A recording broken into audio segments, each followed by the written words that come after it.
Hi everyone, it's M.S.G. I hope you're doing well. And today I'm going to be doing a painting tutorial today. We're going to be painting our Emperor's Children. So we're going to be painting Infractors. So today, this is the Infractor in question that we're going to be painting. This is how they look when they're done. So we do have a finished Infractor, which I'm going to give a close-up to here. Ta-da! As you can notice, it's a very sort of battle-worn, but still keeping the loyalist colour scheme. As you can tell, I'm not very precise with it because it's just an Infractor. I just wanted to get it finished.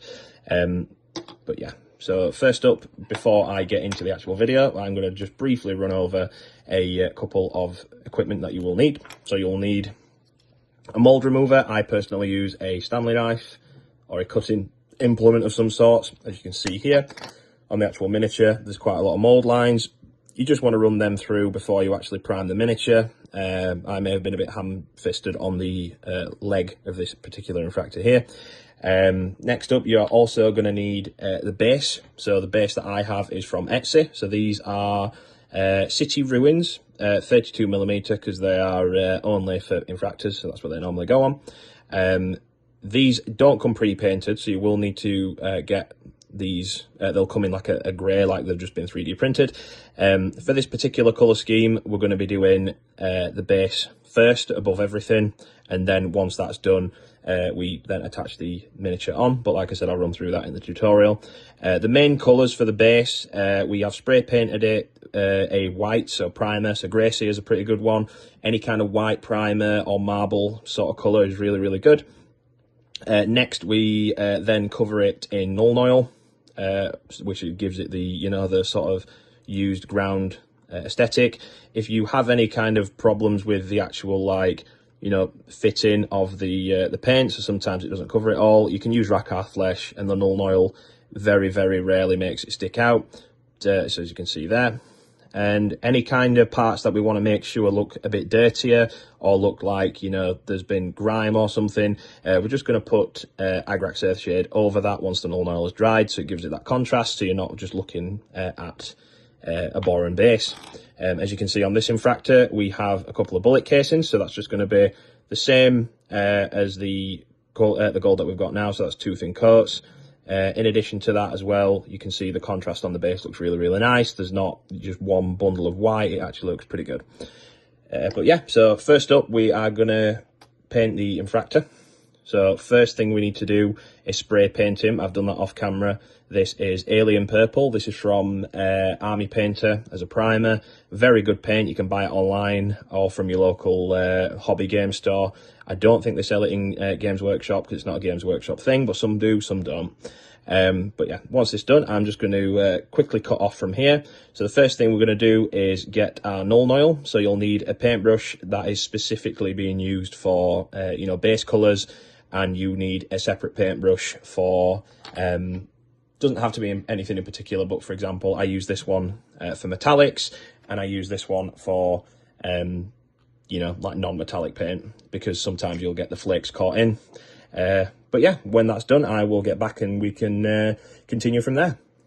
And here's what it looks like when we have put Nuln oil all over the miniature. As you can see, it goes into the recesses pretty well. I have covered the entire thing in Nuln oil. At the bottom here, as you can see on the foot where it's supposed to be attached to the base, I have just super glued it. So this guy has a rock. So obviously, you know, you can paint that. You don't have to paint it in, you know, Xandridos, which is what I've done. You can paint it in whatever, and then you just super glue around it. So once this is dried, what I'm going to do is I'm going to paint over that in Agrax so it doesn't have that like sort of white glue drying effect. Give this a, you know, however long it takes to dry, so I'd say roughly between 10 to 15 minutes.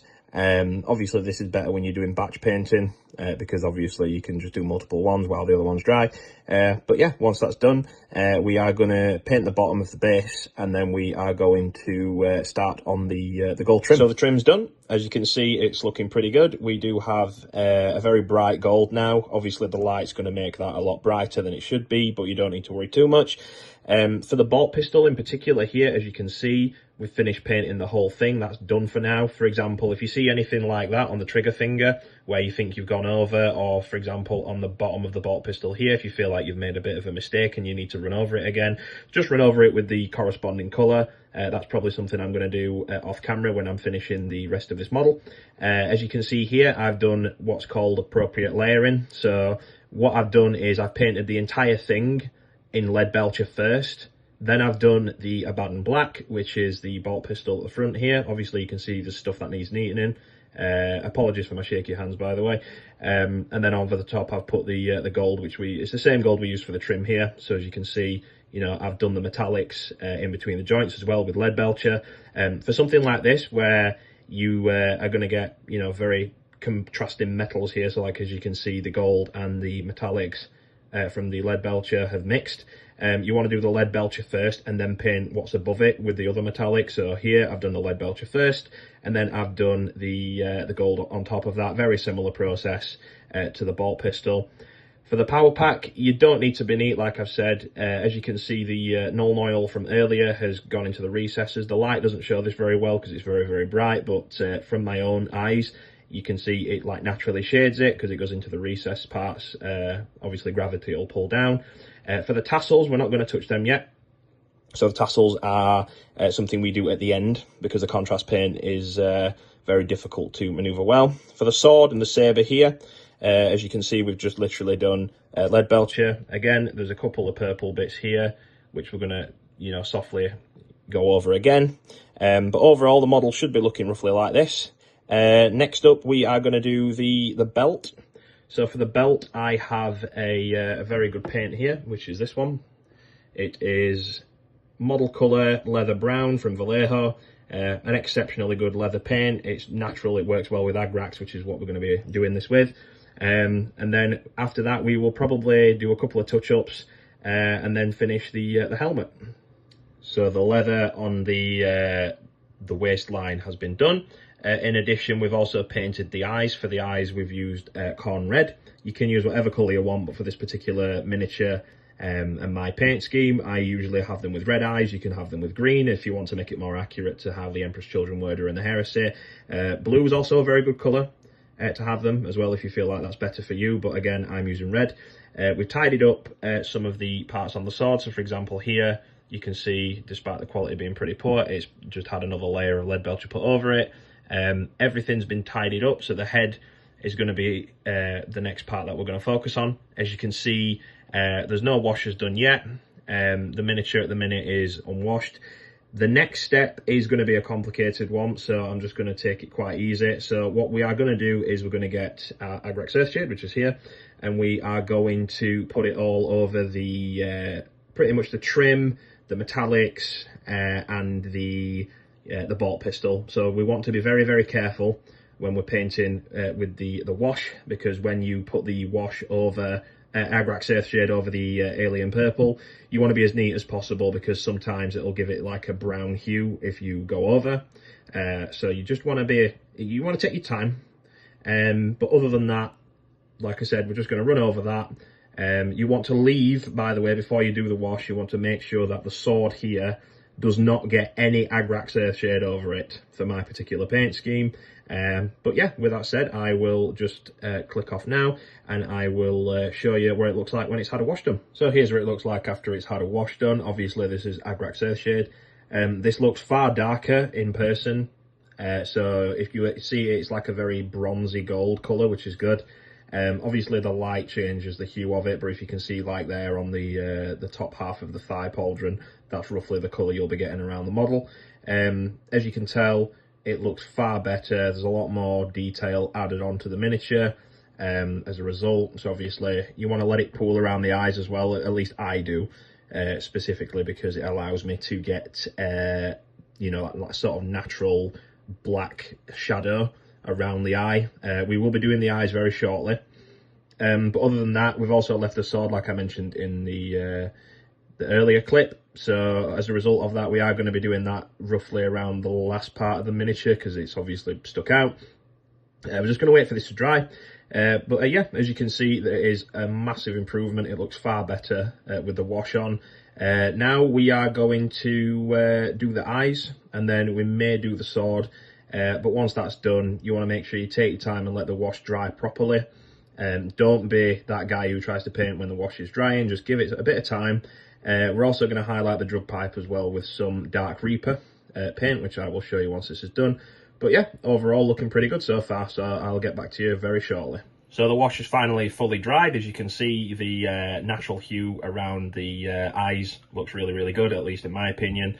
It allows that like sort of natural shadow, which would normally be around the eye visors anyway, and it makes them stick out.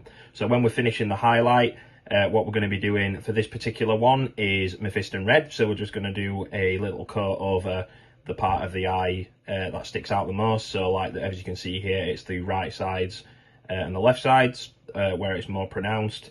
Once that's dry, we're then going to do a very thin line of Averland Sunset. And then once that's dry, we are then going to cover the entire miniature's eye with a Cassandora yellow wash. But I will show you what it looks like in each individual step, you know, during the highlighting process, just so you make sure you've got it right. Again, this is optional. You can genuinely say this miniature's done at this point after you've done the highlight on the wash on the sword. But if you're wanting to do this little bit of extra detail, I'd follow along this next part. So here's what he looks like once he's had the red painted on for the Mephiston red. You can see I've not painted the full eye, it's just the raised part, which is the easiest one to do, primarily because it just looks better. Next, I'm going to put the underlying line of Averland Sunset underneath it, and you'll see how it looks then. So this is just the line. As you can see, it's around the bottom middle half for the eye. So once this is done and you're happy with it, you need to make sure you use a thin brush for this, by the way, because you don't want it to seep over. But you need to get your wash, which is Cassandora yellow. I'm now going to do that, and then we will see how it looks once it's done, and then we'll add the finishing touches, and the head should be finished. So this is what it looks like when it's finished. As you can see, the orange wash has melded the Mephiston red and Averland Sunset very, very well together.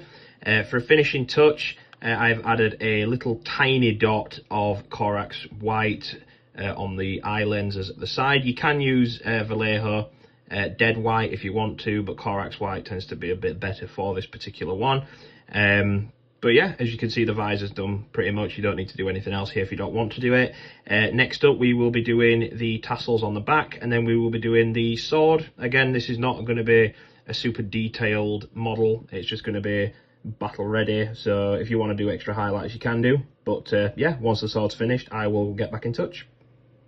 So as you can see now, the sword is done. If you want to add a bit extra details to it, you're welcome to do so. But it's literally just Druchii Violet wash over Leadbelcher, separate from the Agrax Earthshade. We don't add the Agrax Earthshade on. It gives it a lovely faint purple hue, which works really well with the actual overall colour scheme. I've also highlighted the front part of the drug pipe. I will be doing the next one very shortly, and as you can see here, for the tassels on the back of the power pack, I have just painted it over with a coat of Vallejo dead white. We are then going to wait for that to dry, and once that's dry, the wash and contrast paints will be getting added on to give it that sort of effervescent blue look, which is something that we have on the other miniature there. But yeah, once that's done, I will get back in touch. And with the final touches added, we have our finished Infractor. We have added on the pauldrons separately, as you can see from the sides here. They are quite of a nightmare to add on retroactively, but it's recommended given the fact that the model, especially if you can look like here, the metal does touch the purple pretty reliably, so you do tend to sub-assembly as a result and put them on afterwards, so it's not that much of a problem. As you can see from the back of the miniature here, if I just move him, then you can see the tassels on the back. They are pretty standout, so you can see on the model itself, he is pretty standout. It does work really well and gives that contrast, which is what Emperor's Children do love, the striking sort of colours. Granted, it does take a couple of coats for that particular effect to work, but other than that, this guy is completely finished. But yeah, with that said, I will love you and leave you. If you really enjoyed this painting tutorial and you learned something from it, then please let me know. But yeah, other than that, I hope wherever it is you are in the world, you're having a great day. And always remember, praise the dark gods. Cheers, guys.